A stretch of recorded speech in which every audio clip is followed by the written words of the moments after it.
That's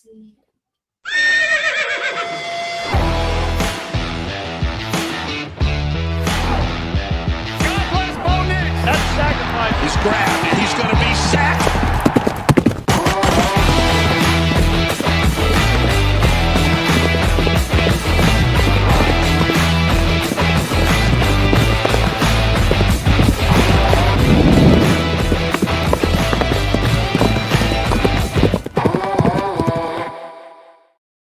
Oh, Broncos country, what is going on? We got Horsepower Hour here with Jeremy. Kodiak and Mark will be joining here later on in the show. And Jeremy, you might just be seeing this now, but Devin Lloyd has signed a 3-year, $45 million contract with the Carolina Panthers. $15 million on average for 3 years. And yeah, let's just go ahead and get into it. Everybody get into the comments. We'll be paying close attention to what you guys think about this free agency.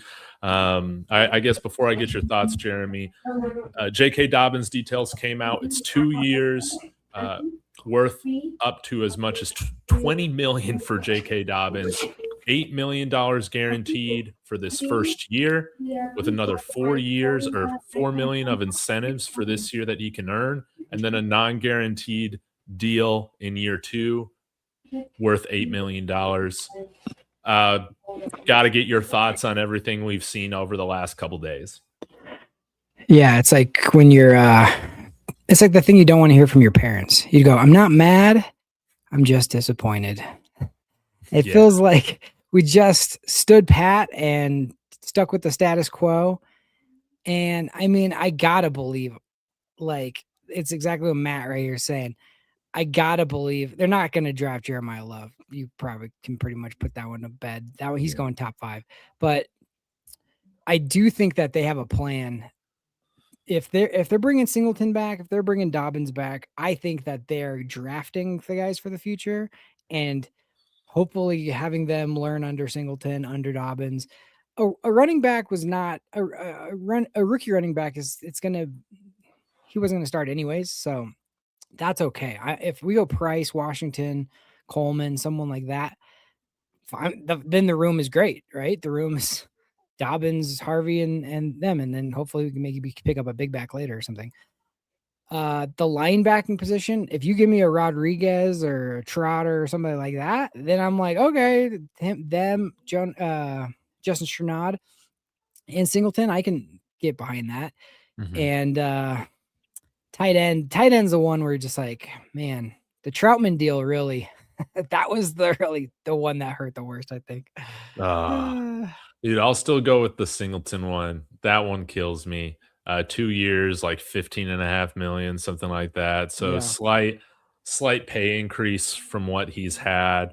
I think I just think he's like, him and Adam Troutman might be the two biggest liabilities on our team, but it sucks to just see us hand out, in my opinion, just overly inflated contracts to like mid players. And we're paying J.K. Dobbins like he's a guy who plays consistently 16, 17 games a season. When you see Tyler Algier signed for significantly less, when you see Rico Dowdle take less, it's just hard for me to believe that J.K. Dobbins' market was stronger than some of these other players who had signed for less.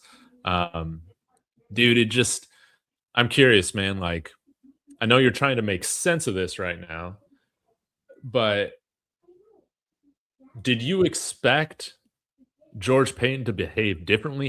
Has your opinion on both George Payton and Sean Payton changed at all over the last 48 hours? No, not at all. I didn't expect them to do that. Like, today is one of those days where it's like you have to keep calm because you're seeing everybody else like get something wrapped under the present, a present under the tree, and you don't got one, and you're like, who are we gonna get? And you just have to like fight against that. I've seen too many years like the teams that win free agency are not necessarily, you could lose your season that way. You can overpay day one. I don't think they wanted to overpay anybody. That's not to excuse paying Troutman or anything like that, but I just know they like those guys, and as much as we don't, and it's not that we don't like the guys, it's just that we want upgrades, right? That's the whole point. And coming off the last contract, you're just kind of thinking to yourself, oh, now we got a lot more money to spend. Here we go. It didn't feel like we got better today. We didn't. We definitely did not get better today. We got worse.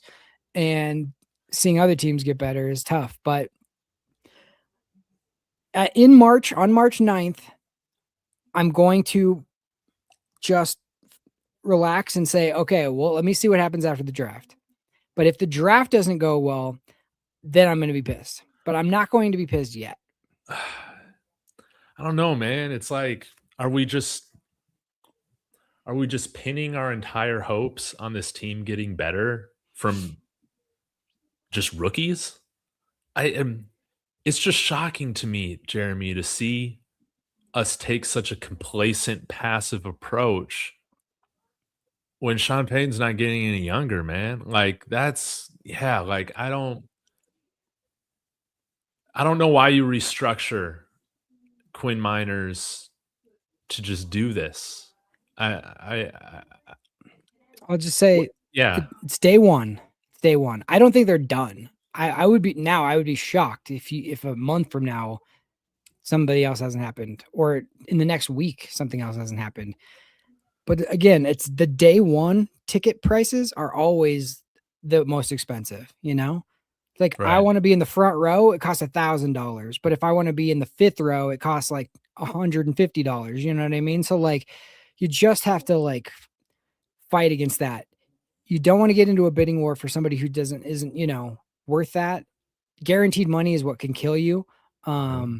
So I just think they just had probably prices in mind for certain guys. And then once it went past that, they were just like, okay, we're not going to do it. But it's frustrating on days like today because it's day one, but Dobbins wasn't signed till whatever it was, July or whatever, June. Yeah. June, July. So, and he was probably our best offensive player besides Bo, or, even with Bo for the majority of the season. So like nobody was thrilled about that signing at the time, and he ended up being great. So you just don't know. But yeah, it is frustrating on days like this because you're like, where's our guy? Where's the guy I can get excited about? And I think you make a great point. It's like, okay, they have their line for guys. The deals get better on guys, as you get into free agency day by day. I don't think any of these guys that we have re-signed to the team were day one unrestricted free agent signings elsewhere. No. And it's almost like we were even terrified of allowing these guys to hit the market before bringing them back. I guess JK and Alex Singleton, like, I don't know. I don't remember hearing any other teams outside maybe the Jaguars that were somewhat interested, but they haven't even signed a running back. So, let's just get into what do you think is next, man? What other moves? Are there still some free agents on your list that you feel like we could target? Where are we looking to add right now? Yeah, I mean, to me, this feels like a setup of like, I know nobody's going to want to hear this, but it feels like today we signed a guy that we can trust in Adam Troutman. I know by far he's not exciting and we wanted to upgrade that position, but he's a guy that exactly. He's a good locker room guy. He's a guy that we're very comfortable with. He knows the playbook, all that stuff. You don't have to teach anybody new stuff, all of those type of things. And he can help a young guy get up to speed quickly. Same with Alex Singleton. I think if you get somebody like a Jacob Rodriguez, he'll be starting by the middle of the season. He's a guy that's super mature. I think that they're set up. To me, it looks like they have a plan in mind in the draft or of tier 2 free agents that they were like, we're comfortable with this, because this is not how they've been previous years where they're just like, we're just going to be really timid and settle. Like they have gone out and got big guys on day one before. So the fact that they specifically didn't do that after a season like that, I think they do have people targeted. I think there's a bunch of linebackers, there's a good amount of tight ends, and a good bunch of running backs too, that they don't want to spend their money there. They want to invest in the future. Now they did spend their money a little bit. They didn't spend top tier money. You had to spend something because you couldn't have nobody there. But like J.K. Dobbins for $10 million a year. I mean, it's 8, but like he's probably not going to get the 12 because he's probably not going to play the whole season, right? As if history repeats itself. But if you give me J.K. Dobbins, R.J. Harvey, and like Bryce Coleman or Washington or somebody like high like that, I'm fine with that. I think that'll be good. That'll be good for the future, you know? You can get out of the J.K. Dobbins deal after this 1 year. It's a 1-year deal, essentially. Troutman, I mean, it's more than we thought he should be paid, but like inflation, man. It's like it's a going rate, I guess, but it's underwhelming right now. But you know, I don't know. I think that today tells me that they have something else cooking. And you're right. The minors contracts and stuff, getting out of those, like, or restructuring, I think they are going to swing somewhere else for sure. Dude. I mean, they have to be. Why else would you do that? I don't know. I thought the plan was to sign better players. So yeah, like maybe it's a Jalen Waddle trade. Maybe we're still in on AJ Brown. You're talking about a guy that we could get over the summer that could be an instant impact guy. I can't believe I'm saying this, but it's like at this point, I would firmly welcome Stephon Diggs out here if everything checks out with him legally, man. Dude, we need difference makers. We need absolute difference makers. And we signed guys today, most of them, and yesterday, that just have little to no ceiling left from like what we've seen. Now, this one was very strange. I guess Strader, he might be in the minority in our chat, at least here on YouTube. But like, you bring back Alex Singleton and Justin Sternad so you can cut the most talented linebacker that we have here, in Dre Greenlaw. So you cut him because he's not available, but you bring back J.K. Dobbins because he was available for half the season. It just seems like there's a double standard. Nothing's making sense. So I'd love to think that we have something up with this sleeve, but I mean, our sleeves, it's hard for me to see how we can get a deal done when it seems like even the guys that we're in on, dude, we let the New Orleans Saints, we called Travis Etienne crazy for getting $13 million while we're shelling out this contract to J.K. Dobbins. That's anywhere from 8 to 12 this year. Are you kidding me? It's 8, probably. But if he performs great, we pay him 12, then great. He lasts the whole season, right? So I would take it. I think J.K. Dobbins showed when he was playing, he could be a top 5 back, but he just hasn't been able to stay healthy. But that's why the contract's actually okay, because it's like, okay, he's going to make 8. That's 5 less than Etienne.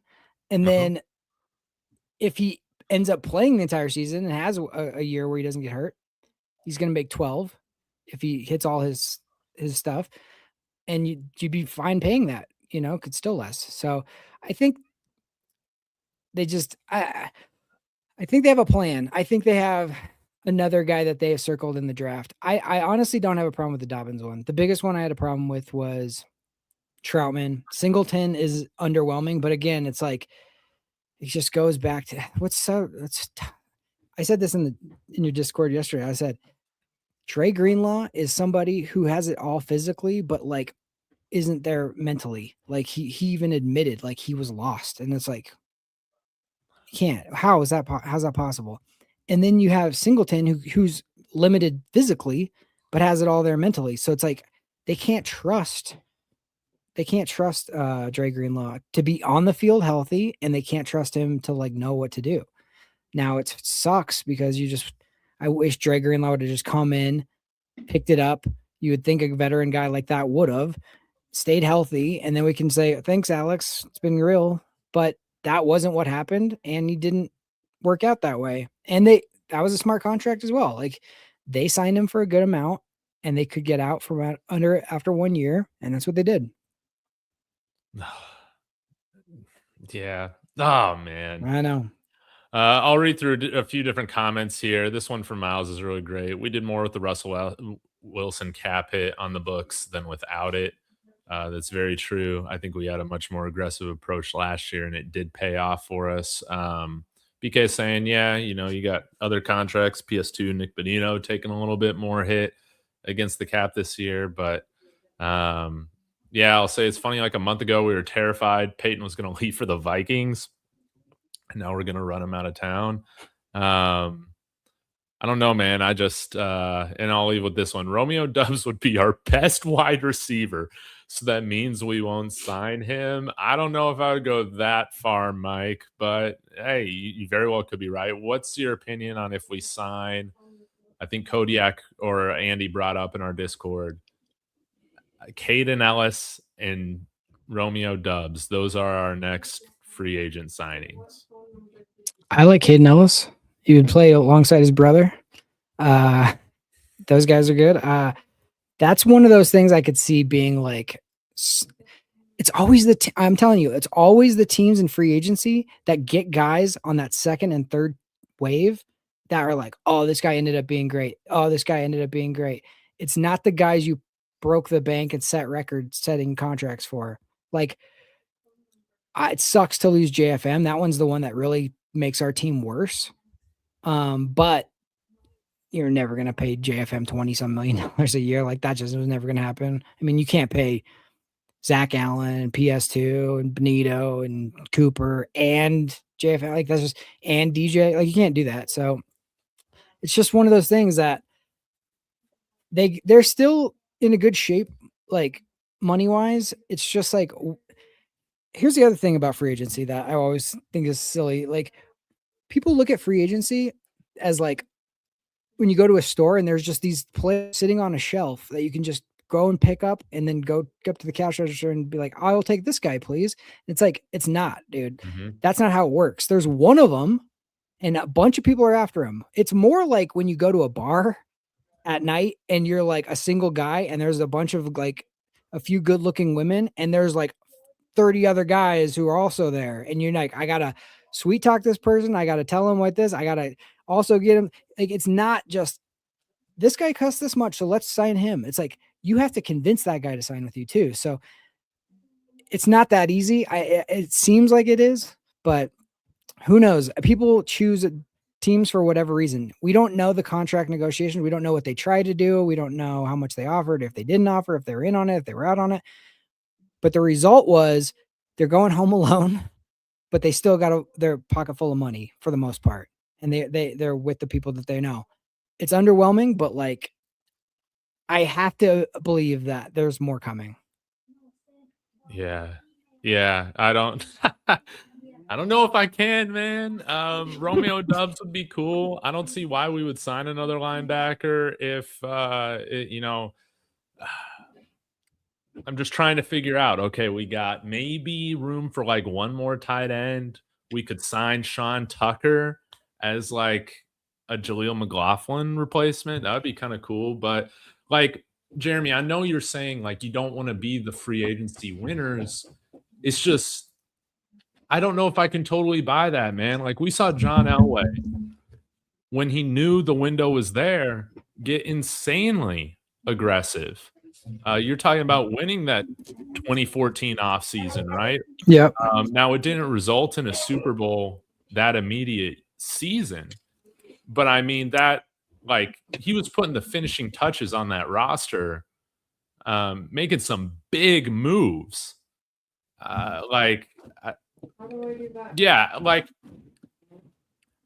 don't know. I like you kind of see what I'm getting at here, where it's like, like this plan, it still says waiting for something.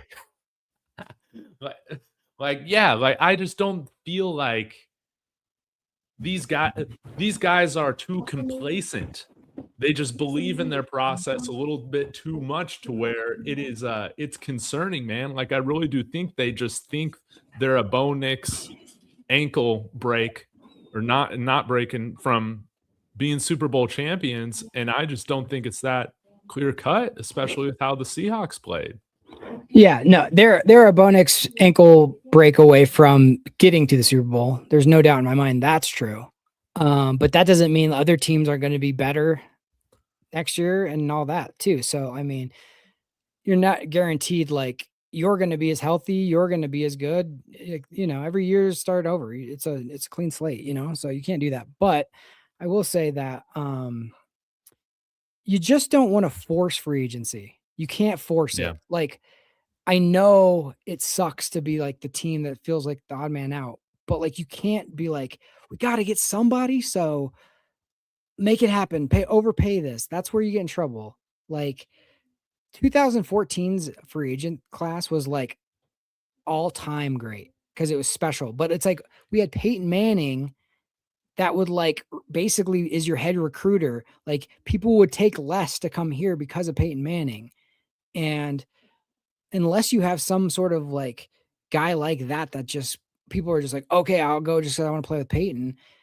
It's you're negotiating with 31 other teams. It's not that easy, but you just don't want to force it. So that's the one caveat I will say. Like it's day one. Calm down. I was joking earlier in the Discord. I said if today's chat was a band, it'd be Panic at the Discord because it, like everybody was freaking out. But like I just don't. Free agency is one of those things where just like just gotta breathe. Remember when the Raiders signed who was the pass rusher that we wanted really bad and we didn't get him and he went to the Raiders and then he ended up people forgot instantly. I forget he was he had character concerns and I can't even remember. It was talking about Aldon Smith? No, it was damn. Randy Gregory. No, yeah. Well, that's one that it was the same year as Randy Gregory. Who was the guy that went to the Raiders? Do you remember? Chandler Jones. Thank you. Chandler Jones. Everybody was like, oh, if we don't get Chandler Jones, we're screwed, blah, blah, blah, blah, blah. And then we got Randy Gregory and we're like, oh, maybe, and both of them ended up like washing out. And they both got humongous contracts. You just don't know. Like, it's underwhelming, no doubt. But you can lose your season if you overpay today. So I think they're just kind of biding their time, and they did make moves to get money. So I think they have a plan in mind. Now, again, a week after the draft, a day after the draft, I'm either going to be like, I understand what they were doing or I have no idea what they were doing. I think they're setting up for certain people in the draft, but we'll see. But yeah. Why do you need to open up cap space? Mark, I guess, like, what are your thoughts on this whole thing, man? Is there a plan left? No, I don't think so. It's an F- of an offseason, and I don't want to be like this negative Nancy the whole time because it's not like my style. But I think anyone saying that this was the Broncos' plan the whole time is just lying to themselves. I think that they got outplanned and prepared for specific guys they wanted, maybe one or two, and then they just settled. Otherwise, they would have gotten these deals done with their current players before free agency even started. Makes no sense. It makes zero sense to me. I don't think that. I just think that they had a plan and it went to shit right away. It was it's almost unexplainable. And I think the fact that like I have to like defend the reason why I think it's unexplainable is like on Twitter and all that, which is Twitter's Twitter, but that's what gets really frustrating is the fact that like, listen, if the Broncos' plan was to just re-sign all their guys and run it back again, that's cool. But don't sell us this whole like we need to be aggressive. We understand the window. We have the dead money's gone, blah blah blah, and then just be like, oh no, we just love our guys. We wanted to have all of our guys back. Like you can bring your guys back, that's fine. But you can't just be like, oh, we're gonna rely on the draft to be able to fill in these needs that we have when the track record shows that a lot of the times your rookies aren't going to play right away. I mean, it doesn't mean that it can't happen, but I don't think that was a part of the plan. I don't think it should be a plan. And I just think that they dropped the ball, to be honest with you. They might've mismanaged the market. Or maybe thought that, teams would take a little bit less. If it's $1 million or $2 million less, some players would take a little bit less to come here. And that wasn't the case. I think I think what happened was plan B. I think that was the backup plan. We'll run it back if we can't get certain guys. Yeah. And then when they didn't, they did. Yeah. But like my question to them would be, why couldn't you? Is it because you didn't want to? Is it because the players didn't want to come here? Because I'd feel a lot better if it was the players just chose to go somewhere else. Like if ETN chose to go to New Orleans over Denver because he wanted to be home, fine. I can deal with that. I'm not going to sit there and say, well, I'll offer him $14 million a year. Like I don't want to be a desperate franchise, but you can't just keep missing and then run it back with the guys and then try to sell us that, oh, you know, this got a little bit too expensive. We didn't want to go to that. So we're just going to re-sign J.K. Dobbins for a deal that's higher than Tyler Algiers and not talk about his injury concerns, but we're going to release Dre Greenlaw because of the one injured season that he had. It's just like the hypocrisy seems crazy. I don't think I said this right before you got in, but I don't think the Dre Greenlaw thing was just because of the injury concern. I think it was the mental. I don't think they trusted him. And that combined with the injury stuff is why. I think if he picked everything up perfectly mentally, they probably would stick with him over Singleton. But that was tough to when they signed within like minutes of each other. It felt like they signed Singleton, they dropped Greenlaw, and it was like, okay, well, yeah. And I kind of knew that was going to happen. Like, honestly, I was like really hopeful that, okay, we re-signed Sternad. That's the only move I was like actually cool with. I liked it.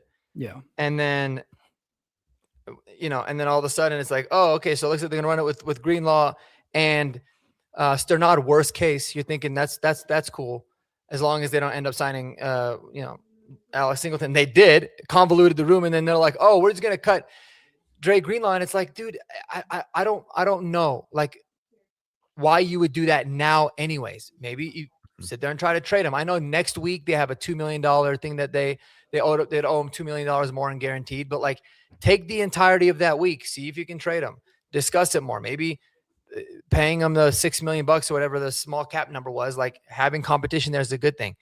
But now all you've done is like, you haven't gotten better in the top end and you've hurt your depth even at worst case. Now, if in a month we draft Jacob Rodriguez or a Trotter or somebody like that, now how do you feel about the room then?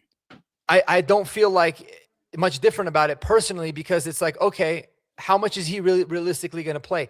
My problem isn't so much that it's just Alex Singleton, the player, more than what Alex Singleton returning to the Broncos, who it prevents us from signing and going after. Because you're always going to have that conversation of like, well, we could have gone after Devin Lloyd, but we had Alex Singleton, we had him at a cheaper price, and it made more sense. It's the same kind of thing I was always talking about with Sutton. It's just like, we could go out there and get AJ Brown, but we have Sutton. So it wouldn't make sense to bring in AJ Brown because we have Sutton and we don't want to get rid of him. Or, you know, we'd have to figure out, it just adds another layer of confusion to everything. Dude, Alex Singleton's never going to be taken off the field. Exactly. And they've proven that.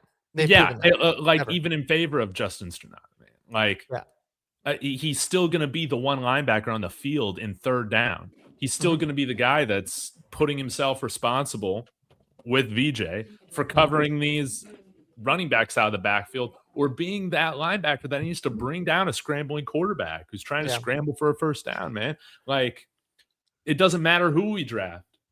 We saw that Jahdae Barron barely sniffed the field in the AFC Championship game. He played 5 snaps. Mm-hmm. Like, VJ just isn't a guy, I don't think, that's going to play these guys a significant amount. And again, I could understand it if Justin Sternad is our top linebacker going into the season. Definitely. That at least gives you a path towards a highly drafted linebacker playing down the line. Yeah. But you completely block any chance for this guy to get on the field. Yeah. With the money that you've invested in both of them. Yeah. And at least you feel like with Sternad, like, there might still be meat on the bone there, right? Like there might still be some room for improvement. You've seen it throughout his career. Like, he could potentially even take his game to a higher level. And then if you ended up getting a Jacob Rodriguez, like, he could sit there and use the year to, you know, fill in certain roles, kind of like what Jahdae did, and then be good to go for 2026. but at least you feel like, all right, we haven't capped ourselves out. Like last year, in my opinion, was probably the best football that Alex Singleton has played in his entire career.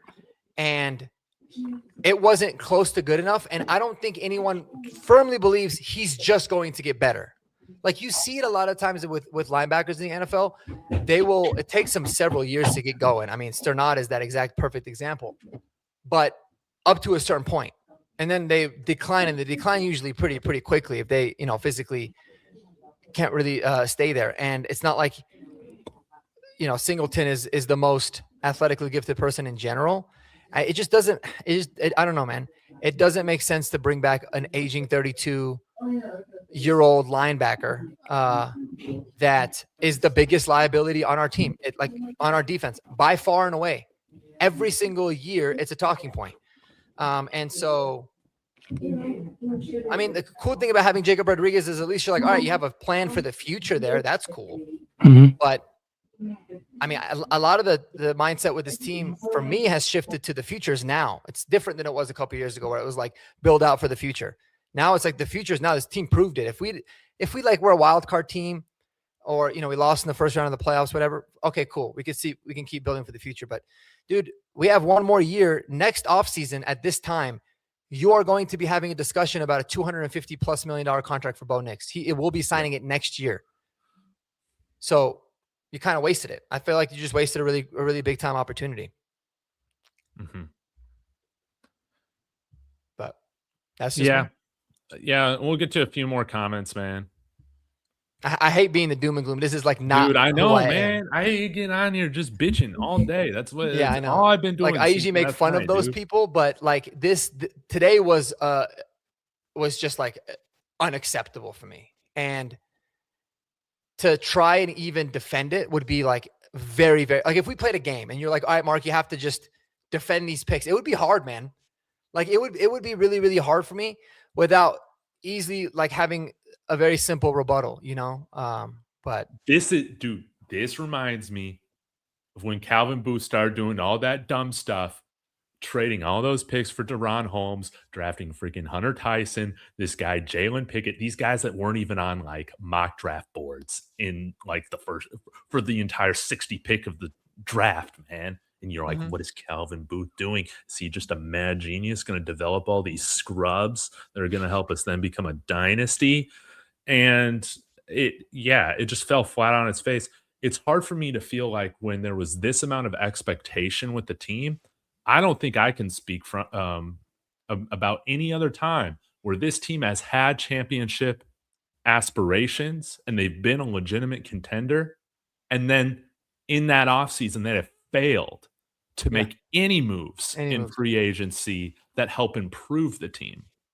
We didn't improve today at all. No, it got worse. And there's no denying that. I mean, we did and here's another thing too. I wasn't even like people were coming at me on I was having fun on Twitter. I was a little bit annoyed, but it was also a lot of fun. But people were like, what Super Bowl contending team won the offseason, the year prior and signed all the top free agents? Guys, I'm not even asking for a lot of free agents. I literally wanted one, maybe two big time signings. I don't care. Like I wasn't sitting there saying like, let's go out and spend $150 million and get everybody. Like we weren't even asking for a lot. But my thing is like, you need to be able to feel like you're coming out of the offseason an improved team. And you knew you were going to lose John Franklin Myers, and that was going to be tough. But you're thinking, all right, if we can upgrade at linebacker, that might make up for it. Now it's even harder because you're bringing back the same linebackers who struggled last year, and you're down a defensive lineman. And these defensive linemen, they make the job a lot easier for the linebackers. So, and you can make the argument that they covered up a lot of the flaws that the linebackers had, not even just Singleton, the unit as a whole. And now you lost one of those pieces. So now you're going to expose it even more. And so you have so far you haven't replaced John Franklin Myers. You might have a little bit of a plan for it, but we don't know how that's going to work out. You got 0% better at linebacker because all you did is, Sternad aside, you basically brought in Singleton. Like you kept Singleton, got rid of Greenlaw. So even if you feel like they're even players, that's a wash. You didn't get any better there. Your running back group is the exact same. as it was to start the season last year. And mind you that I thought the Singleton contract was bad. We got to talk about the J.K. Dobbins contract because that is a whole nother level of bad. I was at dinner and someone's like, oh, they came up with the terms of the contract is $8 million. I was like, oh yeah, 2 years, $8 million. That makes sense. $8 million a year is crazy to me. Like, and they said Travis Etienne. They said Travis Etienne $13 million a year was crazy. Yeah, that's what they said through Gliss, man. Yeah, what's up with this? So, yeah, like that puts. Let me see where that would put him because like that's a pretty insane number. And like I will be the first person to tell you guys that he is absolutely when he's healthy. The let me see contract average. Let's see when he is healthy, he is a top 5, top 7 running back. But that's when he's healthy, and he's never healthy. Every single year of his career, he's missed significant time. Every year, some unlucky, some maybe a trend, but you'll be fooling yourself if you're like, well, he's going to be healthy this year. Like, okay, if he's healthy this year, it's a good contract. But I mean, it just to me it's crazy. Like we were willing to trade a draft pick, in exchange for David Montgomery. And you know, we missed out on that, and then we end up going with JK, and we give him even more money. It just doesn't. Just for me, and nothing really adds up, man. It's weird. No, dude. You know, it's just it's really strange to me. I was telling Jeremy earlier, I was like, it feels like when Coach Prime last year was just telling everybody like we got the best like team he's had since he's come here. Like, you know, we got expectation to be even better than we were last year after getting 9 wins. And then just everything falls flat on its face, dude. Mm. Like, it's different if they set the expectation that we are not going to be super active in free agency. But all the main reporters were talking about it. They get up there, they talk about aggressive in the mix, all the memes. And what's the worst part of this is that they're doing this on Kodiak's birthday, man. This is terrorism. Yeah. It's downright disrespectful to Kodiak. Yeah, Kodiak, change your birthday, bro. Be born on a different day because George Payne doesn't give a shit. It's messed up. Happy birthday. Happy birthday. Here's 2 years for Alex Singleton, 20 million probably for J.K. Dobbins. You probably won't get that, but and a bunch of nothing burgers in terms of adding new players to this roster. How are you doing, birthday boy? Listen, all I'm saying is that I wish I was making content for the Broncos specifically on the 70-20 Miami day. I wish I was making content around that day. And honestly, I feel like we've been pretty lucky because this is the worst day in Broncos country since that day. All right. If I were to tell you that between a season last year where we were a wild card team and we went 10-7 and we're a first round exit, versus a team that just lost by 4 points, or that could have that only needed 4 more points to win the AFC Championship. And in one of those off seasons, we were going to re-sign all of our shitters and scrubs. And in one of those off seasons, we were going to add an All-Pro, another All-Pro safety, an All-Pro tight end, and a very high-level linebacker. Which off season do you think I'd be talking about? The one where we were in the AFC Championship, or the one where we were a first-round exit? And that's just all I can put it is that, you know, I'm just so disappointed looking at this team's offseason now compared to last year's. That's what I'm trying to say. Yeah. But I don't know, man. You know, Mark, you made some great points. I heard you driving on the way over here. All I can say is, listen, I know I got this Singleton jersey, but that's because I didn't think he'd be back with the team, man. I thought he'd go elsewhere, and I could just be like, yes, I'm your biggest fan now. Yeah, man, I don't know. You know, you really love a player if you bought it off of DHgate or if you bought it from NFL Shop. So where'd you get that one from? Well, I got all these from DHgate. And listen, I don't love Hufanga, Moss, Emmanuel Sanders, and Palcho any less. But yeah, no, it's very disappointing. Like I know you guys said you guys don't want to doom and gloom, but there's just no world where you can be like the Broncos got better today. They didn't get better. They actively shot themselves in the foot and hamstrung themselves with worse contracts for their worst players. Like that's just what happened. And you lost JFM, which was a net negative. Yep. I mean, okay, let's just do a little exercise. Palcho, do we like that deal? Yeah. Sure. Yes. Troutman, do we like that deal? No. Hell Absolutely no. not. Absolutely not. Horrendously bad. Singleton, do we like that deal? Awful. No. Horrendous. Hell no. J.K. Dobbins, do we like that deal? Nope, I don't. No. I hate the deal. Hell no. I thought I was fine with it until I saw the numbers and I was like, oh my God. Maybe if he was making up to 8 million this year, but we're starting the base at 8 million, man. Yeah. It's a 1 year, probably $8 million deal. You got Tyler Algier for 6. I know, but they don't like Tyler Algier, clearly. They would rather trust they the don't guy like who a knows lot the of good offense. players. Yeah, but apparently. okay, so here's my thing. Like, do you think that there's any chance that the Broncos could also sign maybe a Brian Robinson Jr.? Okay, if they do that, Good. no, they ain't gonna do it. They ain't gonna do it. Right? Not anymore.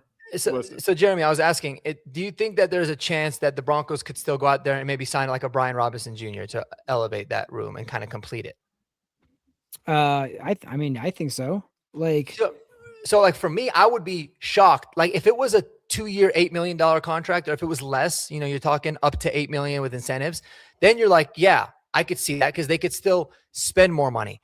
But based off of what I've seen from Sean and how they want to like allocate the dollars and all that kind of stuff, I feel like now there's no way they'll sign. I don't think they will. Then they'll be doing $13-14 million in that room, and they don't necessarily want to do that. I'd still be fine with it. I don't think they will, but I could see they could, but I don't think they will. I think they have some. I think they like enough running backs in the draft that they're like, okay, Dobbins is the veteran. Harvey should be better season 2. And then you bring in like a rookie in the first 3 rounds. That's what I think they probably are thinking. Now, if they don't do that, I won't understand it at all. But I think that's where they're at. Mm-hmm. That's what I think for the running back position. Yeah, and again, I think like, dude, for me, when I looked at it, I'm like, okay.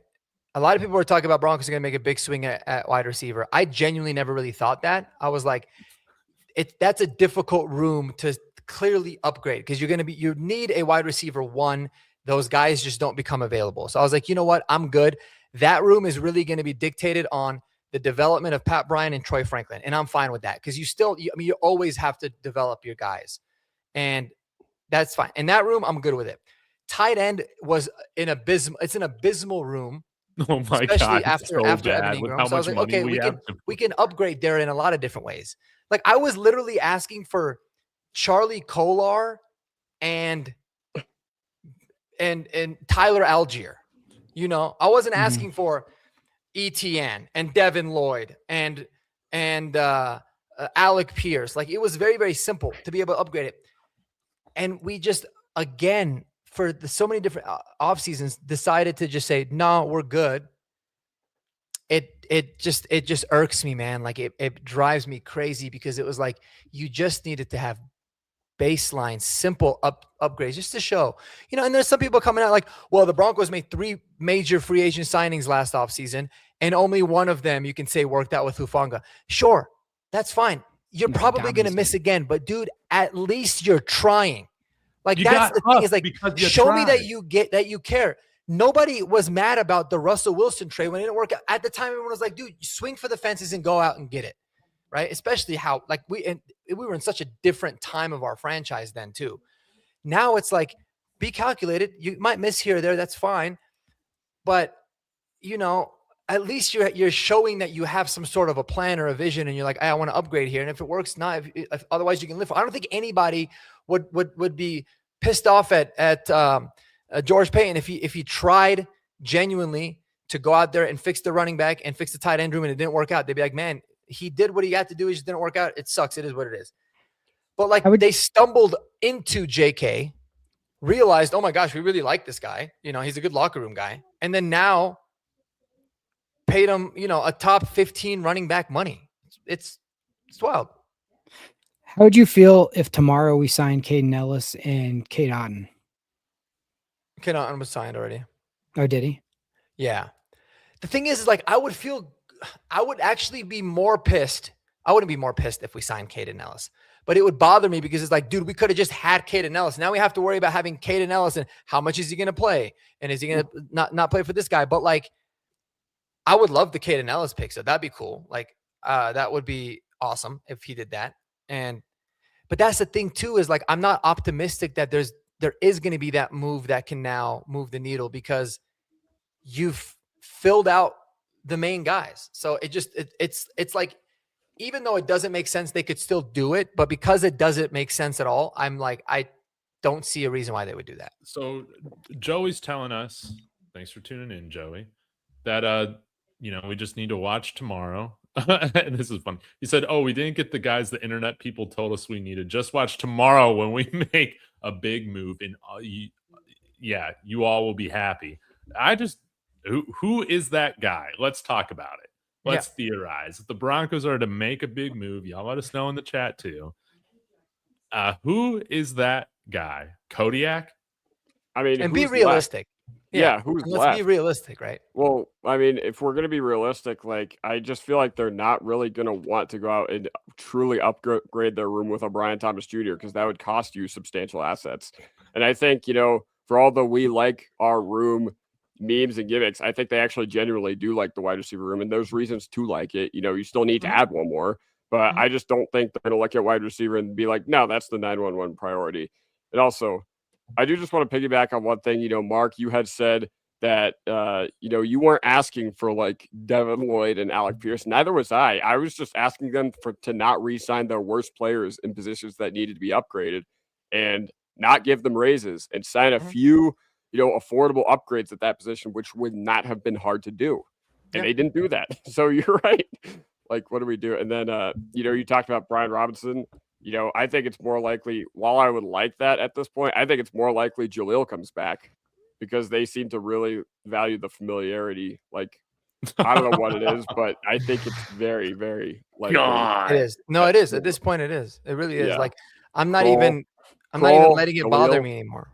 Yeah, no, Kroll and Jaleel, man. I'm kind of already penciling them in as Broncos this upcoming year. I don't know why. The front office looks at what they've done and they're just like, we want to re-sign these guys actively, but shit, man, they're in the building and I'm not. Yeah. And I'm curious what Drader87 says. Show me how you guys understand contracts, which I can clarify if you need. You haven't yet. And these are still unofficial. I don't know what the point of it is, but even if you wanted to compare, like any of the free agents that we wanted signed that got signed for the deals that they got signed to, are not hamstringing you for the next 4 or 5 years if they don't work out anyways. Like all of them are basically maximum 2-year commitments for the guys that we were looking at. Tyler Algier was a 1-year commitment. Kate Otten, 3 years, 30 million, 2 million of that is guaranteed. Like it's not like you're dying. And the cap number is going to go up 10, 12, $15 million next year. So just roll it into that and it's basically a wash. So there wasn't any contracts where I was like, man, I really wanted, the Broncos to get Alec Pierce at $120 million. I don't think anybody wanted that. I would have been like, holy shit, that's crazy. Like it'd have been exciting, but I'd have been like, oh, it's a little steep. But it's like, these are simple contracts that you can get out of if it doesn't work out. I mean, look at the Greenlaw deal is perfect proof of that. Like you just moved on from them. No problem. Saved cap space. You could have done the same thing with Evan Ingram if you wanted to. So it's funny money, man. This whole, like, we don't have the money is a bullshit excuse. It just is. This is a crazy stat here, courtesy of Jason Bishop NFL on Twitter. If you're not following him on Twitter, you should. The Broncos are paying more for Singleton and Sternad, including dead cap from Greenlaw, than they would have for just signing Devin Lloyd outright. That's crazy. Yeah. That's terrible. It's just roster mismanagement. And yeah, like you said, you don't want to be like doom and gloom, but like you said, like when we've been far into the playoffs, at least the next off seasons, historically, we've done something as a franchise. Okay. This upcoming off season, after making it to the AFC Championship, we have done nothing except get net worse. You know, you lost Franklin Myers, who is combined 10 times more talented than all the guys you signed today. Well, maybe it's unfair to group Dobbins in there, but yeah, no, like Singleton, like Troutman, like you actively rewarded the worst players on your team with bad contracts. And we're going to sit here in September and October, and it's going to look like the 2025 season all over again. You know, it's hard for me to, think that our defense is going to look any different besides worse without JFM. So then we're going to be, sitting here on horsepower hour, and we're going to be like, man, the run game sucks. The tight end room is bad. The linebackers can't cover. And we're going to be like, dang, we were talking about this back in March. Why didn't they do anything about it? I got some other names here. We can talk about it. Matt, I wish you could be GM tonight, but all right. Justin Jefferson. Jettas. All right. Jettas. That's not Dude, Jahmyr Gibbs. If the Broncos made a trade for Justin Jefferson tomorrow, that would be the ultimate and totally redeem yourself move. Yeah. It's not gonna happen, but that would be the ultimate. I would look back and be like, dude, remember those 24 hours where I was miserable and I was like an absolute nut job on Twitter? That was funny because now I'm gone. But instead, what we're going to end up doing is retweeting tweets like this that say the Jaguars are releasing veteran tight end Johnny Munt, per source, a top blocking tight end, and now on the market. And us having to discuss, well, if he's a top blocking tight end, and we already have a top blocking tight end according to our front office on the team, can we have two top blocking tight ends? I don't think it would make sense. Those are the kinds of discussions that we're now having instead of going for the big wigs. But we have one blocking tight end and one fake blocking tight end on the team. And the Broncos can't afford JJ. Guys, I'm telling you all, because I love you. We can afford anybody that we really wanted to afford. It is not real money. You can move things around. Look at what the Chiefs did. It doesn't mean be stupid and sign whoever you want. But if the Saints, who, yes, 2 days ago were negative $30 million in the cap, can go out and get ETN and one of the top corners and spend all this money, guys, stop kidding ourselves. Of course we can't afford it. It is a media spin that you're either that they're just trying to sell to you. And if you don't want to spend the money, that's fine. But that's a different conversation. Don't want to spend the money versus can't afford it are very different, right? Growing up, I always thought when my dad was like, oh no, anytime he's like, no, I don't want to get that. It's too expensive. I thought it was because we couldn't afford it. And then I realized when I was an adult, no, he just didn't want to buy it. We can afford it, dude. Very much so. But again, so I'll give you guys a realistic name. How about this one? Okay. Yeah. Because it was someone that has been tied to Broncos country. Broncos go out and get Romeo Dobbs. All right. Sell us on Romeo Dobbs fit with this offense with the other weapons we got. Just help me see the vision. Okay. Well, it's exactly my point. I don't think it would be a fine signing. But my point is that that's why when I looked at the wide receiver room, because I only picked the wide receiver because that's the only position of need that we actually haven't made a move at yet. Right. Because I feel like the move with Dobbins kind of takes us out of most of the veteran running backs. And then the moves with Singleton and Cernati essentially removes us from that. So it's okay, what's the other one that people were talking about? Receiver. I think this receiver room is fine the way it's currently constructed. I think that, again, it's all about the development of Franklin and Pat Bryant. But if you got Romeo Dobbs, you have a very deep room. You've got somebody that is extremely versatile that can play all over the field. He can get open. He's another really reliable weapon for Bo. So I feel like you would at least help Bo Nix a lot. But I mean, man, we gotta that's another thing that bothers me is we need to take some things off of Bo's plate. The guy's carried us for the first 2 years he's been in the league, man. Yes, he's had a really great defense, which is helpful. So cool. But that defense got worse today. And, he's had a phenomenal offensive line, which is great. I'm all for keeping the continuity that we have. Running game's dog shit. We did nothing to help it. Pass game, dog shit. We've done nothing to help it, at least at tight end where there was opportunities to. But yeah, I mean, how do I sell you on Romeo Dobbs? Yeah. I guess my sales pitch would be we signed somebody new. We signed somebody new, and Lil Jordan Humphrey now is probably not going to be on the roster until let's someone gets go. hurt in October. Honestly, I think I would do that if if it means Lil Jordan Humphrey isn't back. Now, I am looking at Justin Jefferson's contract right now. Guess what his cap hit is this year if we require him? Who?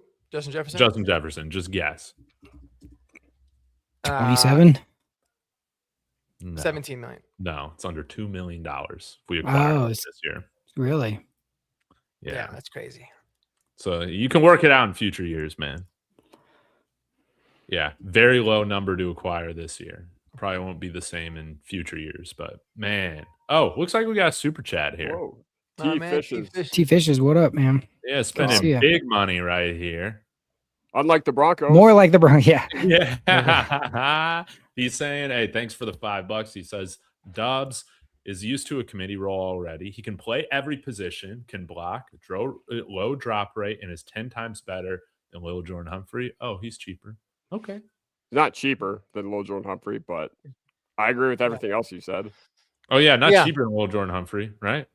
No way. No, but here's kind of another side to that, right? So if I mean, do we all agree that like the best chances of our wide receiver room getting better is just by the development of the guys that we have? I think we've all, and I feel like a lot of Broncos country believes that, which is a fair assessment in that room particularly. Yeah. The downfall about bringing Dobbs is, yes, this year the room is probably better because you're bringing a talented player, but you're also hindering the growth of a lot of these guys too, because now they're not going to be playing as much. What's their role going to look like? So you're kind of playing that back and forth in your head a little bit, but I would just add that. But I mean, dude, I'd be all for Romeo Dobbs. I like the idea of it. Probably has Juwan James signed anywhere? Or Juwan Jennings, sorry. I was don't like, think what? so. No, Yeah, don't bring back We were Juwan talking James. about Juwan James so damn much yesterday. Juwan Dude. Jennings would be someone I'd be freaking down for too, bro. Because he can at least be like a hybrid tight end with his blocking ability that he's got and the different things they could do with him. So I'm going to share this. This is just Justin Jefferson's contract. If acquired, his cap hits 2026 is 1.75 million, 2027 is 30 million, and 2028 is 34 million. But you might have to trade like 2 first-round picks, Jonathan Cooper, one of our receivers, again, whatever, and an offensive lineman, because his dead money hit is $70 million if the Vikings trade him. So he's probably not realistically available. Yeah. No, he's not. He's not. But like there's Jalen Waddle. What's Jalen Waddle? Let me take a look.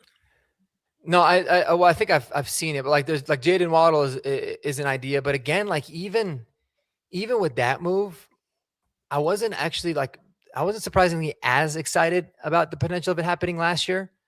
I would have been for it, but that doesn't really like make me that happy either, to be honest, because I don't know like if that's the style of receiver that we really need. But Marcus still looks shook from his Juwan cap James. this year would be 1.8 if acquired, then 24, and then 27 million.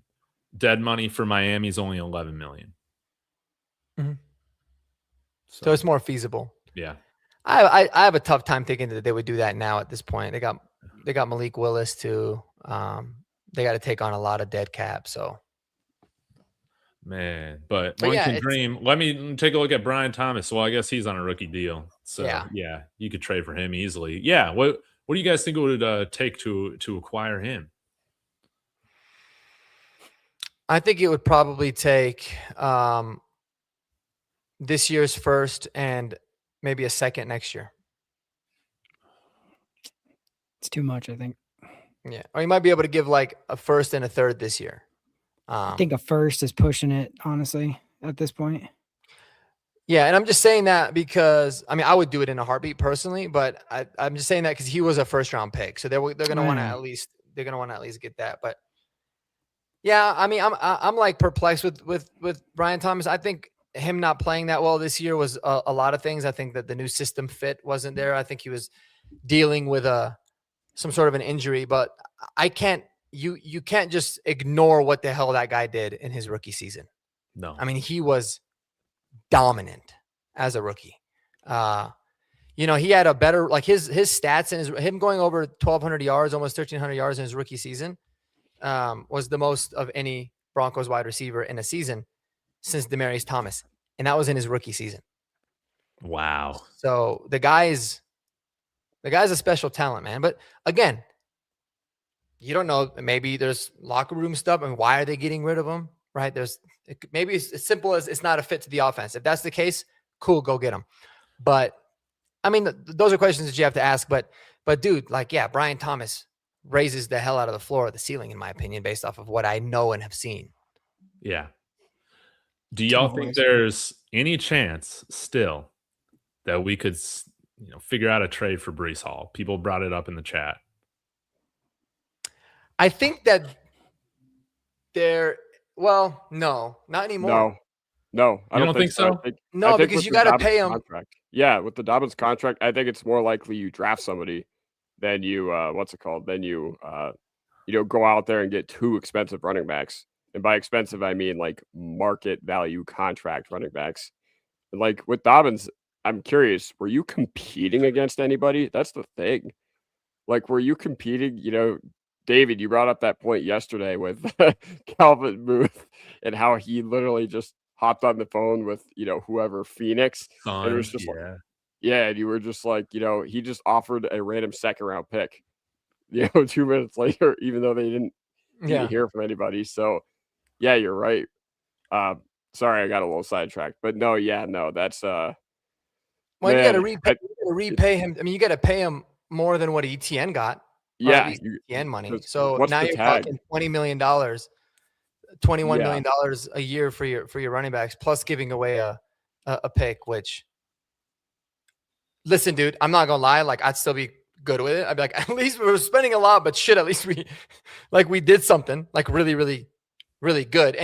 And for me, it would be like, all right, it's 1 year of JK. Because if JK Dobbins ends up being healthy the entire season, and you got Breece Hall and you're running that 1-2 combo, that's ridiculous.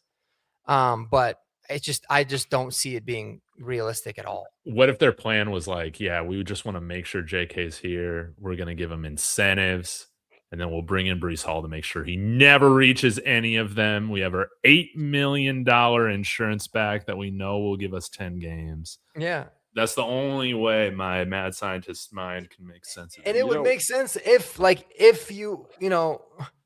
was an incentive-based contract, but he's got at least the first year guaranteed. Dude, he's gonna get that whole thing on Wednesday. Yeah. And you know what? Like, if you're going to take that route with Breece Hall, at least you get a substantial upgrade in this running back room. Okay. At least when J.K. Dobbins goes down, you're just like, okay, we have Breece Hall. And you're not like, it's not like this past year where you're just like, all right, we'll see what RJ Harvey's got. You have one of the NFL's premier proven playmakers at the running back position. So you know what? I kind of like it. I kind of like the thought process, because with Breece, with Dobbins, if you still can't run the ball, that with those guys and, having Harvey as the change of pace guy who can catch out of the backfield, if you can't run the ball with that room, you're just never going to be able to do it with this regime. That's just the reality of the situation. But yeah, I don't know. You're kind of onto something. Maybe we need to spike up the Breece Hall agenda once again. Dude, I know. It's like the only thing left to do. There was one more person that I think Luke brought up, or there's 2. Jawan Jennings. Who would you rather have between him or Romeo Dubs? Him. I'd rather have Jawan Jennings. Yeah. At this point. Probably. Yeah. Because I feel like there's a clear fit. It's a clear, like, we know what Sean wants in his defense, reliability. And Romeo Dobbs with the concussion is a little scary. He's wearing that big ass helmet, So okay, maybe I shouldn't tell you to highlight that comment. I don't know. I'll pass on it. Oh, okay. All right. Well, let me know if there's another one you want. Chiefs re-signed Tyquan Thornton. Amazing. It's finally they made a dumb move. They went out and got Kenneth Walker, no problem. Yeah. With no cap space. They paid for it. Yeah. They did. How much was that contract? ETN's was more, though, 14, right? I think. Yeah. I think ETN's was still ended up being more, which is not surprising because I think he's a better player. But yeah, I mean, for them, it's like, they're kind of kicking it. Like, I feel like they're kind of almost ignoring this year in a way, because of the Mahomes injury, like whenever he gets back. But I think they're just like, we have to have somebody that can just take a lot of load off of Mahomes Yeah. coming back Yeah. off of a knee injury. Yeah. It'd be really nice if we did that for our quarterback that broke his ankle. That'd be cool. But Yeah. I mean, Well- Ken Walker isn't good, man. Dude, Austin Eckler, man, we're getting into the scrap heaps now. yeah, to say Kenny Walker isn't good. Like, listen, I think ETN was better, and I feel like he got a little bit of a Super Bowl MVP tax, but isn't good. Come on. Come on now, man. Yeah. He's pretty damn good, bro. I'll Yeah, tell you he's that. Like, at least at running the football. He might not be complete, but he is very good. Yeah, at what he does. exactly. Yeah. Again, running back, I can deal with $8 million for Dobbins if we draft Price, Coleman, or Washington. I'm 100% psyched about that room, honestly. Like, Yeah. I'm not bummed out about that room at Sure. all. So I don't want people to get that. Again, I honestly do feel like this draft could like set us up for like, long-term success. I think that they just wanted people they could trust. And that was, I know we always want the shiny object, but like, I just don't think that's where Sean and we got a new play caller. So we'll see Nah, man, we need some character concerns on this team, man. on the defense, not on the No, offense. Alvin Kamara got suspended from Tennessee, all this sorts of stuff. It didn't play a lot, right? Man, we need to start taking some shots. So that's what I'm gonna say. Our player we're gonna bring in, that's gonna be our MVP, like J.K. Dobbins was this past year. You guys get ready for it. I'm just the messenger. It's Stephon Diggs. No. He's coming here. Get ready. I Probably- am John the Baptist Probably is, right man. now. We Telling loved you, him. We loved him last year. Here's the thing. Yeah, why do get we ready. want I'm people- paving the way. why do we want players where they always go to a new team and then that team doesn't want them after 1 year? Like, that's a bad sign, man. We just need him for 1 year. I think we're good. I don't- think it would be an absolutely terrible move. Yeah, I don't. It's been a terrible offseason, and I am all the way out on Stephon Diggs for sure. Dude, are you serious? Okay, if everything checks out, man. It already hasn't checked out. No, dude. No, he got cut by the Patriots, who made it to the Super Bowl, and they don't have anybody catching the football. Like, they literally have no receivers. No, they got And they're like- no. Yeah, you're right. They didn't pay out. They're like, yeah, we're good. We're gonna roll with Kayshawn Booty over him. Like, that in and of itself is a really big red flag to me. don't. And shoot does he the have a pending messenger. murder charge or something, or not murder charge? but- Strangulation. Assault, All right. yeah. Strangulation. Sorry. I know. He's got a chokehold on David. I know that. Yeah, exactly. I know it's not good. It's not good, but that's where we're at. Yeah. Stephon Diggs is the only man that can save this offense now. So How That's how about far Scott? we've fallen. That's how far we've fallen towards. yeah, We're talking about we Stephon don't Diggs. got the stones to go trade Cortland Sutton in change for AJ Brown. We don't got the stones to do that. We're trying to win a Super Bowl through the power of friendship. It's the corniest shit I've ever seen. Yeah. But that's like what we're trying to do right now. But okay, so I'll give you guys an example, like what Monarchist 02 said, right? And maybe he's joking, maybe he's serious. And just to show you guys that we're actually not just out of our minds and in this fantasy football reality world that we live in, okay? If the Broncos made this move, it would be terrible. Like, giving up Sutton and Franklin and a first-round pick and a third-round pick for Garrett Wilson, and you sign Dobbs, that's a dog shit move. That doesn't really do anything. You're just killing your resources. So I wanted to say that, which is crazy that I have to, just to show you guys that, like, there's sanity there, and we weren't asking for too much. We just didn't want shitty players back on expensive contracts, and that's what we got. And if it's another team's shitty player, right, there's always that mantra of like, well, maybe in this system and in this environment, they're a lot better. We've seen that. We've done a really good job of getting guys like Brandon Jones wasn't a good safety. He comes here, he ends up being a stud. So there's examples of that. But we know they suck in the system because we watched them for 3 years. And all they're doing is getting older and more expensive. And we've decided to keep rolling with them. It's crazy. Here's what I will say to give a little bit of sunlight to this. The reason why today sucked is because they had good days during the season by extending guys that we already loved and that deserved contracts. Mhm. If we would have been one of those teams that kind of waited and let people test free agency and then sign them back, And then we're like, oh, good, we got Nick Manito back. Oh, good, we got PS2. Oh, good. That was already done. So that cut into that. But like that is a today type of, you have to remember that on days like today, because it's just like anybody who's been in a relationship, it doesn't matter how much good stuff you did yesterday.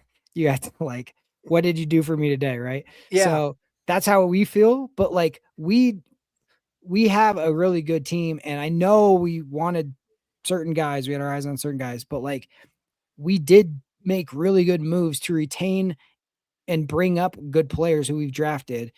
And so we can't forget about that. But here's my counter to that, right?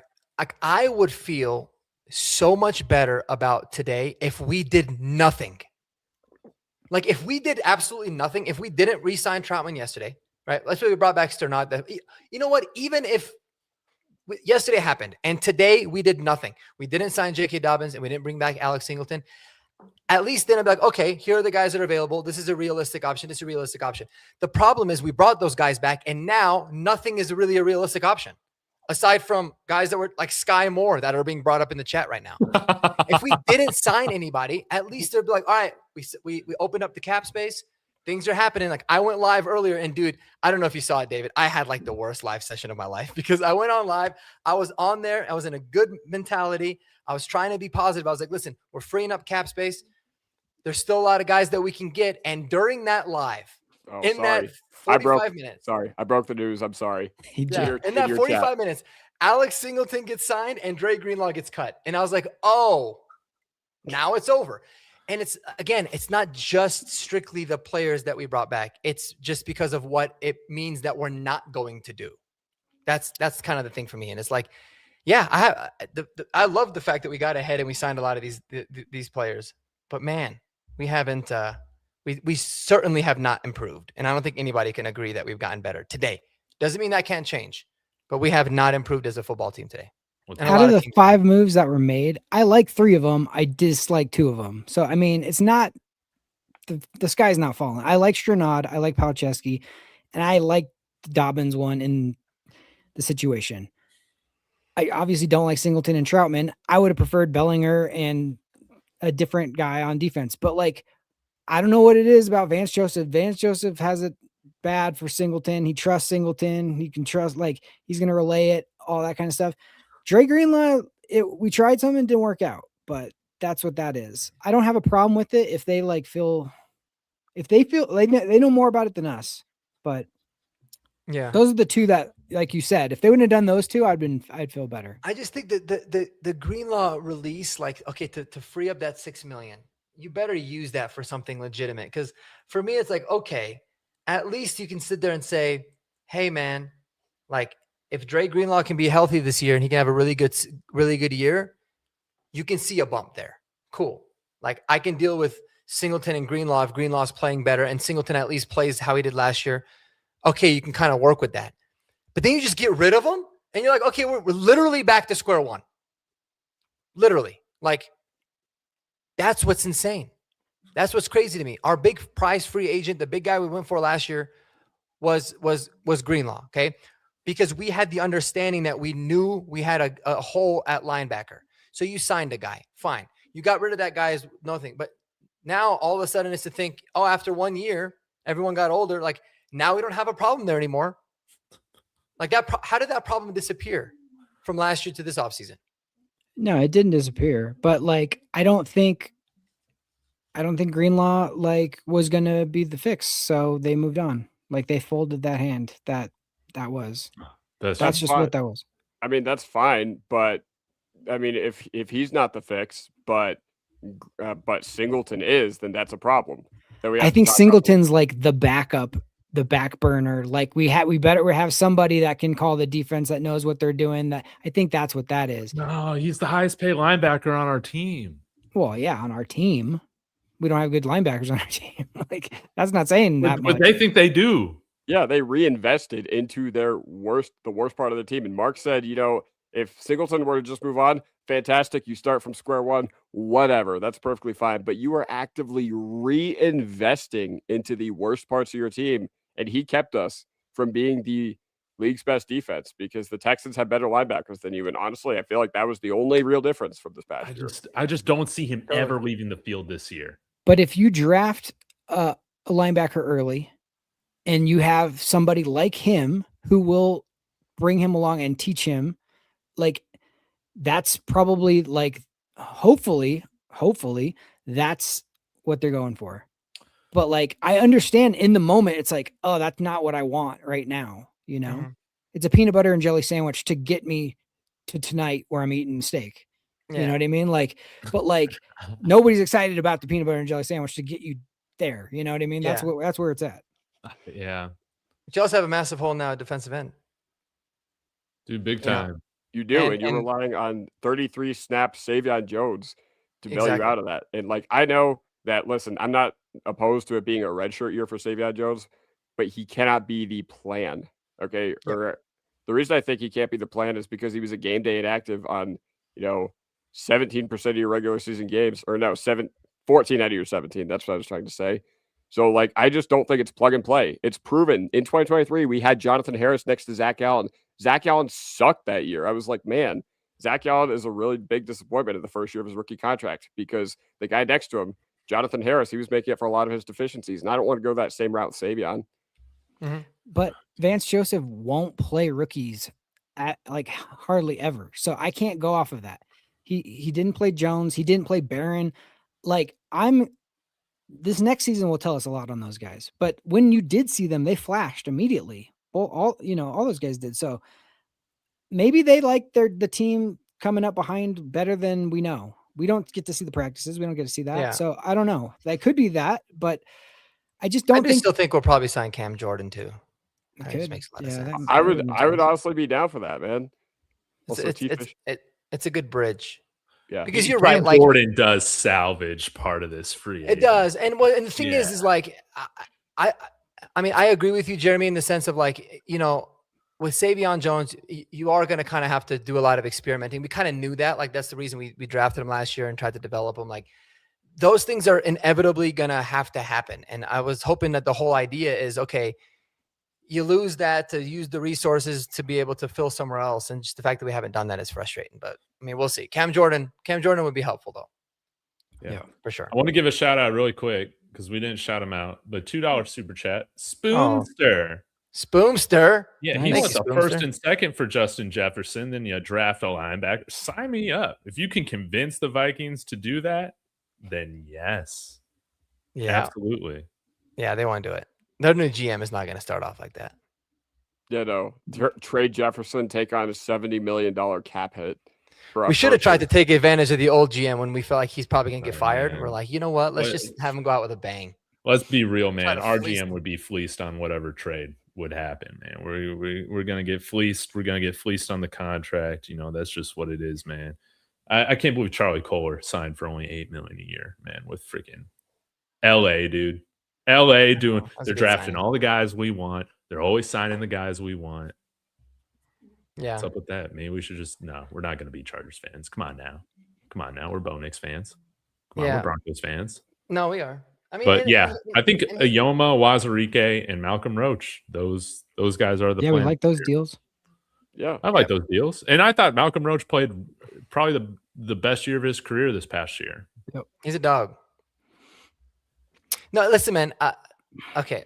I've said it a lot. Like George Payton from getting guys at a good value, he's knocked it out of the park. Yeah. Right. Until now. Doesn't mean, but now, like the thing is we were just wanting that one time where, okay, dude, you've done a great job with the value. We just need that really high upside one. You might not hit on it, but we need that one high upside signing. I've never been worried that the Broncos are going to get good value. Like that's been their MO, and it's been what's gotten us to this point. Like kudos there. It's great. That's not always going to work though. Like it's really good for teams trying to build something special, but it doesn't usually work for teams that are like, we're just going to keep running it back and hope. But yeah, he's a value shopper for sure. Yeah. He is that. Like, and you're never going to get a value deal on day one of free agency. This just doesn't exist. That's not going to happen. So like, to be optimistic, to try to be optimistic, I'm also forcing myself to be optimistic. We've read one chapter of the book of this offseason, and we don't know how the story is going to go. And you never, like, again, I just have seen so many times when teams and fan bases get so excited because they signed the guy that they really wanted, and then it didn't change anything or didn't move the needle or whatever. I just gotta have patience. Nobody thought we would even be in the AFC Championship this year. Like, I'm not gonna be like, oh, you guys suck now because you didn't do what I wanted you to do today. Like, they've done a lot of good things. So it's not over. Again, talk to me after the draft because that's really going to be the make or break how I feel. But yeah, I mean, you do make some good points there, but one of the killer things about lack of aggression is Sean Payton. Whenever somebody would ask him, "All right, you finally get rid of the rust dead cap hit this upcoming year, how will you react to it?" He was just like, "Well, if I were to tell you that you could redecorate your house with a $50,000 grant or a $200,000 grant, then the one with the $200,000 grant would look nicer." But the problem is, I feel like he bought $50,000 worth of product with that $200,000 grant. That's the big problem there. So far. Yes, so far. But even then, like, who's still out there? And, I'm curious to see the dynamics, like who's really behind this offseason because it looks drastically different from last offseason. Okay. I'll live with a Greenlaw miss or an Ingram miss if it means that you can get a Hufanga. Okay. I'll live with that. But what I can't respect is not even trying. I can't respect not even trying. But again, like I said, who says they didn't try? That just because you didn't come home with the girl didn't mean you didn't go up and talk to her for 45 minutes. Like, I think they didn't try. You don't think so? No, I don't think so. You got so many things going in your favor, man. Like, you can offer signing bonuses more than all these other. We got the richest owners in football. I think they're making half-assed efforts to try and nickel and dime guys to come here, and that just doesn't work in the NFL. I don't think that's what they. I think they did try, and then they got to a point that they're like, "This is the point where it's a bridge too far. We're not going there." Like, yeah, but they overvalue their own guys. They overvalue their own guys. They put out through Kliss that ETN's contract was crazy at $13 million. Well, that's only a PR. for them to that's give a PR JK what they gave him, man. I think that's insane. No, well, here's the thing, though. Here's the thing about Sean Payton specifically is Sean Payton is not a get me the most talented team. Sean Payton is like, I need a specific type of guy on this team that will work with the way that I coach. And it doesn't mean you can just, this guy's so talented, just give me him. And he's very, very, very specific about the type of guy that he wants. So if he has targeted certain guys and then they got outpriced for it or they thought it's not worth it, that's where it is. But they're not going to just go, oh, that guy's talented, so we'll spend a bunch on him. He's just not going to do that. That's just not who he is. I think it's smart overall, but it's on days like this, it's frustrating because we're like, damn, why didn't we get that guy?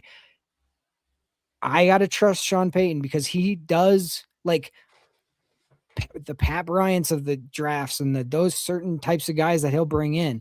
Now, it's frustrating that you love Singleton and Troutman because you're like, those guys aren't talented enough. But, like, I'm just telling you, Sean Payton is that dude where he's just like, I need this type of guy.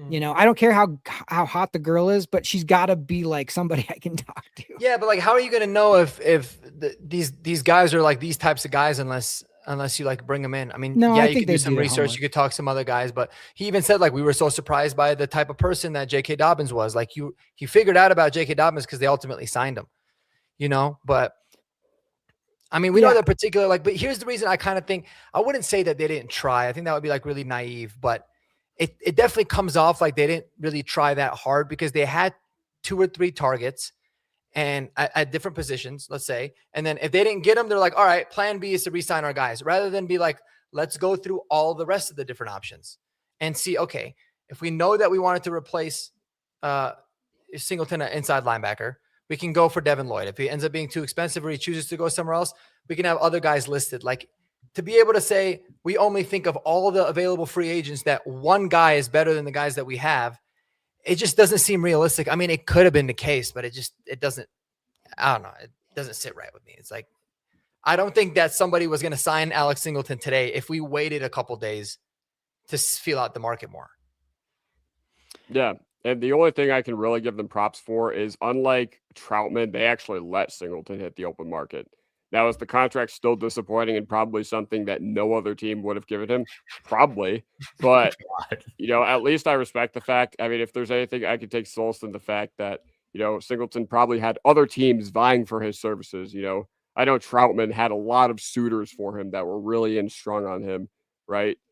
But yeah, no, the fact that they re-signed Troutman, that's why I think the tight end effort, I wouldn't say they didn't try, like maybe I shouldn't have said that, but I feel like it was very lackluster if they signed Troutman the day before the free agency tampering period opened.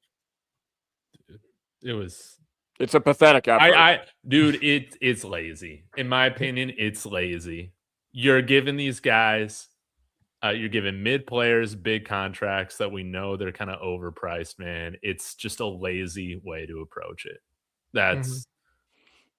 Man, this hurts me to say. I'm a Sean Payton guy. Even though he blocked me, again, for hating on him for benching A.T. Perry, I love Sean Payton. But this is a tough moment, man. Because this approach for him and George Payton to come on here and up at the combine and say, we understand this moment, and then have this approach with it, I think it's scared. I think it's lazy. And I mean, look at the Chiefs. Jordan said this. They've only won 3 Super Bowls in the past 6 years or whatever it is. They're fine spending $14 million on a running back. But yeah, of course, we know better. We know better. I mean, guys, do we not forget the offseason that Elway had when he got embarrassed in the Super Bowl? All he did was get Emmanuel Sanders and Aqib Talib and TJ Ward, and but you can't compare the years like DeMarcus Ware. But you can though, in a way, right? Because we were embarrassed against the freaking Patriots. Because for me, it's if the question is, okay, do you feel like you have a franchise quarterback? Yes. Do you feel like we're close to winning a Super Bowl? Yes. Do you feel like we're in a Super Bowl window? Yes. Then go out there and get it, because, yes, Peyton Manning was about to retire, but I mean, Bo Nix is about to get the bag too, man. He's going to make a lot of money, and it's going to have to change a lot of what it is that you do. And so why not go for it if you feel like it's the best opportunity to do it? I feel like go out there trying to swing and win one, but. Yeah, I just wanted to share this because I wanted to bring up this point. I saw it on Twitter earlier today. I literally asked you guys last night, if George Payton was the GM during this Super Bowl 48 run that we had, would we have just run it back with DRC? What kind of contract would Dominique Rodgers-Cromartie have gotten? Instead, he was like, no, he wasn't good enough. We went out there and we got to keep Talib. And yeah, I just want to make this point because ultimately I know that you can't go balls to the wall every offseason. George Payton, he said it himself that you got to choose when to be aggressive. And he said that this offseason they were going to be, super aggressive and whatever. But, I do just have to bring this up because, Zach Seegers, he says here, if Elway's big moves were DRC, no Sean Moreno and Sean Phillips, and you didn't let them leave the building and you re-signed them the day before the tampering period opened, Super Bowl 50 probably doesn't happen because John always saw what happened against Seattle and he didn't stay complacent. That's the problem. This is a false narrative, though, because we were trying to sign DRC 100%. We're waiting for DRC to sign. He was dragging his feet. And then once news came from the Patriots that they hadn't signed Talib yet because of something, that's when we made a phone call and asked, would you take the same exact deal we had on the table for DRC? And Talib said yes. And that's the only reason Talib happened.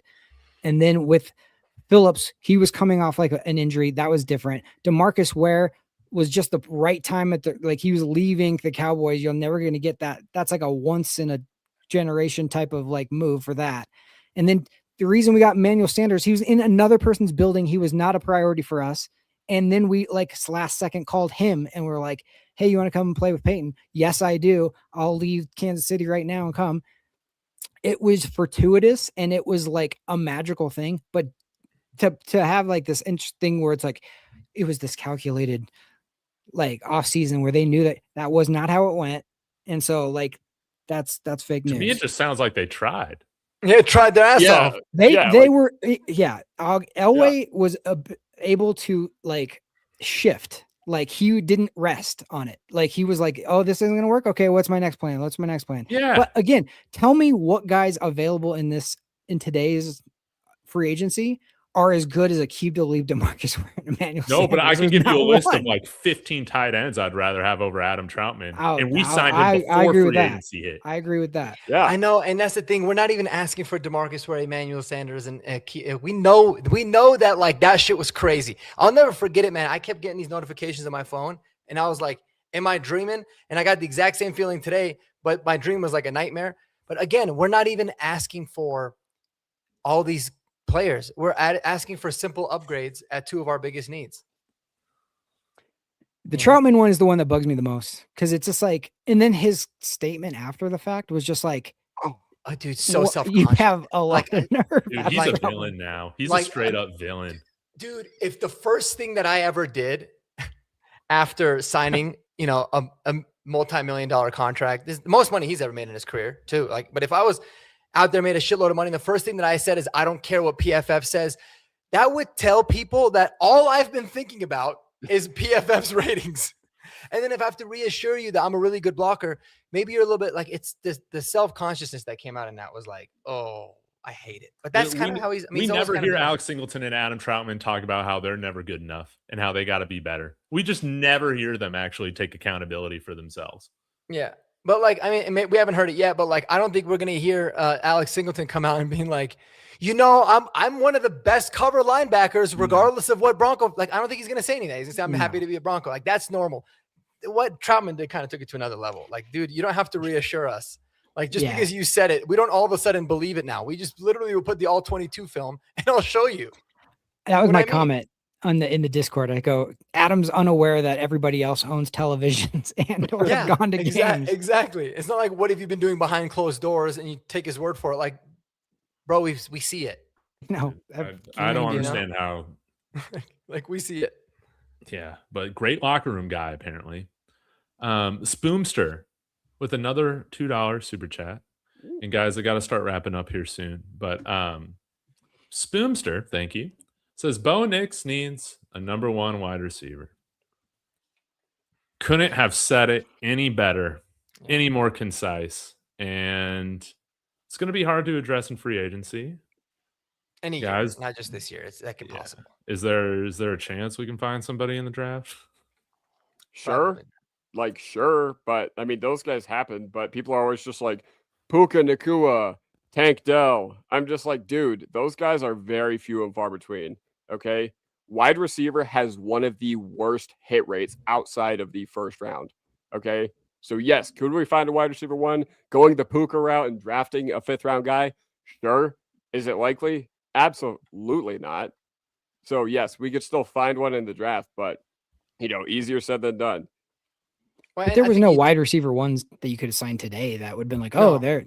No. So that's. No. But I think that what we did, like the lack of moves that we made, decreases the chances even further that we find that in the draft.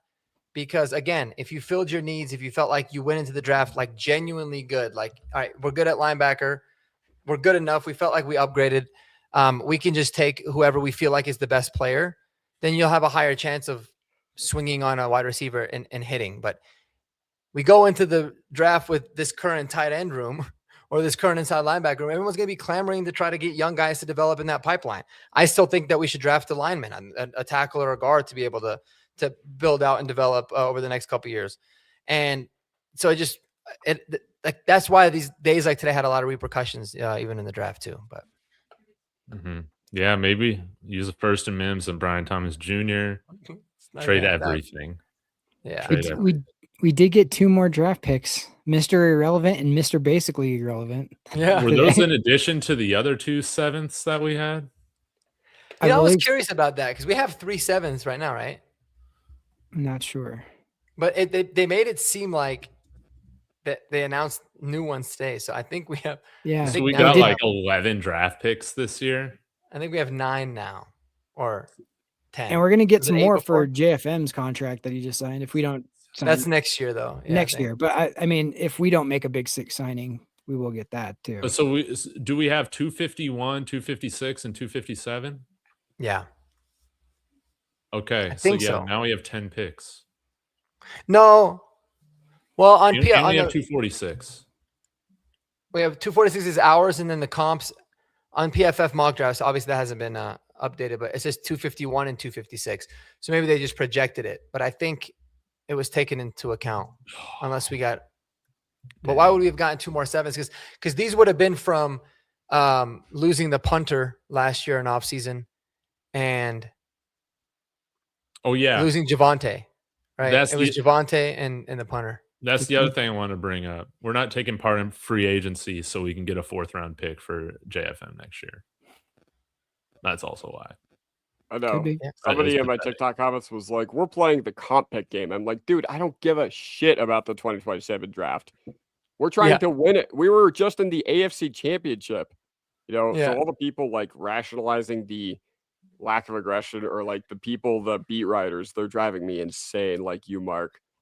I'll be the one to say on this show, like towards the end. I don't know if you guys already touched on it, but the fact that the beat writers are just like, this is a fantastic move. Like, listen, guys, you don't have to spill North Korea level propaganda to us.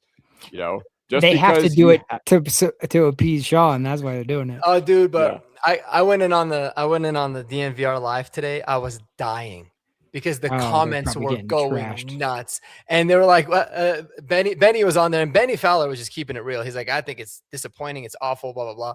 And they were like, he was like, what's the comment section look like? I can't see it. And they all like, it's not good. Like, stay away from it. He's like, I agree with the comments. I'm with the comments. But it was really funny because they were just like, I mean, they kind of admitted like you can only spin it so much. And dude, I don't even hate. Like, I hate the spin because it bothers me, but I look at it like, man, if that's what their job is to do, like, that's what their job is to do. I would absolutely quit my job. There's no way I could take that kind of, like, mental strength to actually put it out there of, like, let's try to make this sound good. Like, that would be a tough game, man. It's their boys, man. Some of them actually do believe it, though, too. Yeah. Like, I don't know, if I was boys with Alex Singleton, I'd be like, hey, dog, like, I love you as a person, but I understand why they're tripping. I mean, dude, you kind of suck at what you do, man. Like, it was tough, man. Like, if we had an average defense, fine, maybe. And that's the thing. I guess the fact that we had a really good defense, like, works against Alex Singleton. It does. Because if he was on an average to below average defense, you won't really notice him as much because everyone else kind of sucks. But, like, it's clear as day because we have guys dominating, and he'd be a fan favorite on a bad defense. Yeah, exactly. He would be. Like, when we lost 70-20, no one was talking about, oh, Alex Singleton's the reason. We were talking about everybody. Mm-hmm. Guys, I'm so sorry, but I got to be wrapping up. You're good, man. It's getting a little past my bedtime. But, guys, this has been a huge show for Horsepower Hour. Consistently over 300 viewers tonight collectively. This has been awesome. For everybody in the comment section, you guys were fantastic tonight. Hilarious. And only had to ban one person for like name calling. So you guys can have your opinions and make jokes. That's where I draw the line. So appreciate you guys. Please go subscribe to Jeremy, Mark, and Kodiak, especially for his birthday. Link is in the description. Kodiak, what's your next follower milestone you're looking to get to right now? Well, what is my next follower milestone? 2,000. Hopefully I can get that by the time week 1 kicks off against whoever. But more importantly, let's get our boy Mark to 2,000 before the Not NFL. More importantly, let's get us both to 2,000 before the draft, bro. We're correct. You want to go far, you go together. But over on my channel, since I did join a little late tonight, I am doing Broncos country tonight, or Denver Broncos tonight, or whatever you want to call it. So the fun will not stop. If you guys, anybody on here is welcome to join. The comments will be lit, I'm sure. And overall, can't wait to talk about with y'all in 5 minutes or so. Yeah, if you want straight opinions, no fluff, no propaganda, follow these boys. Because you're going to get what they're really, really believe. You're not going to get any sort of... You might not like it, but... Yeah, you might disagree, but it is their honest opinion. Yeah, exactly. Yeah. Okay, guys. Thank you so much for joining in. Again, please go support my friends.